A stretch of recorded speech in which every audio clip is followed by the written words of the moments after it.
So I want to tell you a little story. It relates to the whole idea of health and wellness and exercise, eating well, and treating your body well, and especially learning about things related to your health that aren't as taught as much. Like so exercise, and people are always talking about how important exercise is, and it is. It's exercise, eating the right things, eating a good diet, and keeping bad things out of your body. That's at the very top of the list. So diet and exercise. Diet means both the good things and the bad things that you consume. So there's really bad things to put into your body. To keep those out, minimize them. We this world, we just take it for granted that sugar and candy and everything's everywhere. Those things should really be saved for special occasions, because one of the things that sugar does, it's not very healthy for us, just plain sugar. It does give us calories. I mean, if you were really depleted of calories, which people aren't, then some sugar would be a lifesaver in those situations. Or if you're an athlete and you've stressed your body extensively and you need to put some fast calories into your body, sugar can be helpful then. They're very rare occasions. Even people, when they're playing sports, usually don't need extra sugar. I mean, only in extreme situations, really.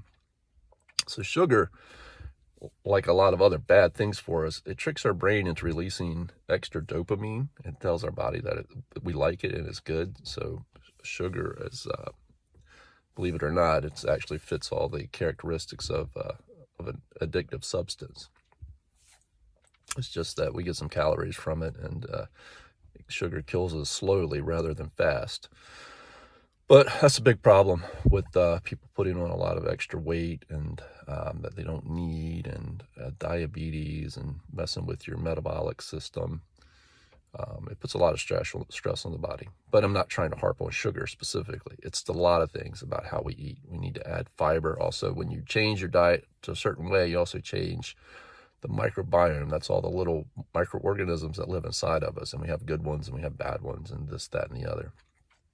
But when things were very stressful, it was a beautiful time when you were little. We did stuff every day. One thing about your life is there was either between you and your mama and me, we had you doing stuff all the time, and it was a beautiful time. You would come get me in the morning before sun up and jump on me and say, "Papa, Papa, it's time to get up," and this and that, and we would go do stuff. We would ride the subway, we'd go to the playground, and we read lots of books. One thing I needed was to learn how to deal with stress, and cold is a very good way to deal with stress. So this morning, it's about the water temperature out there in the ocean's about 50 degrees, and the air temp's about 45. And so I'm going to go jump in the water. I started doing this about 5 years ago when you were little. I'd get in the shower, and the shower would get cold in Arlington in the wintertime especially, and I would stand there. You're like, "Papa," you'd bang on the door, and you're like, "What?" I took these cold showers, and they're amazing. But there's all this science behind cold showers, and it's called hormesis. And so when we stress our body a little bit with exercise and things like cold showers and breathing exercises and all these things, our bodies are meant to get stronger towards that. In our modern world, we don't necessarily put our bodies under enough normal, natural stress. And I don't mean bad stress, but I mean natural things that we would normally put our bodies into, like cold.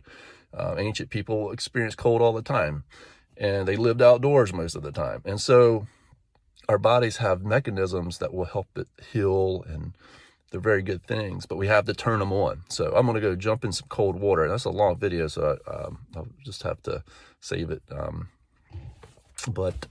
Yeah, so I'm not going to take my phone into the water, because it can, I guess, these days go in the water, but it's still salt water. Is not good for phones. But so I still take cold showers, and sometimes I go jump in the water, and some people have ice baths and things like that. And they just, the little thing, saunas too, heat. So there's a thing called a sauna. Now, when you're young, you're a little kid, you got to be careful, because your body's not as big as Papa's.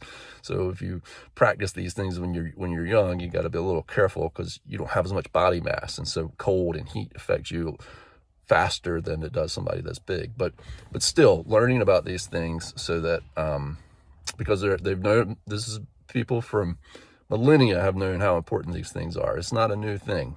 There's monks up in Tibet who practice this cold practice very famously. And a very famous actress, Katharine Hepburn, she took cold showers way back in she was born in, I think, 1907 or something. And her father, I think, told her about cold baths. And she took cold baths and cold showers her whole life.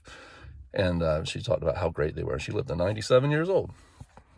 But nowadays, it's becoming we've had so many health issues in this world that people are looking back and trying to say, hey, just medicine and the things that the Western medicine it's a lot of times those things are just Band-Aids. They're not it's not really our bodies helping us. It's just a molecule that we're putting in or something like that. And we need to really find out how our bodies are capable of handling these things, because humans have been dealing with stuff and stress and health issues ever since there's been human beings. And so athletes use these things more extensively because they are putting their bodies under certain stress. So they're really always looking, but you don't have to be an athlete to benefit from good breathing exercises, cold saunas. Sauna's hot. That's when you go into the hot room.